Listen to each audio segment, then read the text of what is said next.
Welcome to our channel. Today we how to restore earthquake insurance claims with USAA. Quick tutorial step by step clearly. If you've experienced damage from an earthquake, it's important to file an insurance claim quickly. Start by gathering your policy information. Log into your USAA account online. If you don't have online access, locate your policy documents. Contact USAA customer service at their dedicated claims number. Explain that you need to file an earthquake insurance claim. Provide them with your policy number and personal information. Next, document the damage in your home. Take clear photographs of all affected areas. Make a list of damaged items along with their estimated value. If possible, obtain repair estimates from contractors. Once you have all your documentation, file your claim through the USAA website or mobile app. Follow the prompts to submit your claim electronically. If you prefer, you can also file your claim over the phone.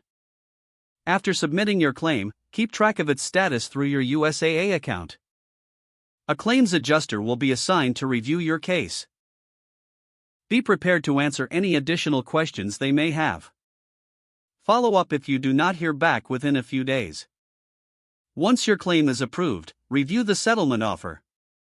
If you have questions about the offer, don't hesitate to contact USAA.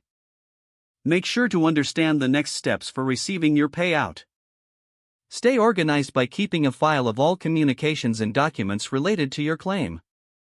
This can be helpful if you need to reference them in the future. By following these steps, you can navigate the process of restoring your earthquake insurance claims with USAA efficiently. If the page does not load, refresh the browser or try again in a private or incognito window. Make sure you are using the correct email address, then retype it carefully to avoid small typos. If your password is not accepted, use the reset option and create a new strong password you can remember. Check your spam folder for verification or security emails, then complete any requested confirmation steps. Don't forget to like this video and subscribe to our channel for more step-by-step tech guides.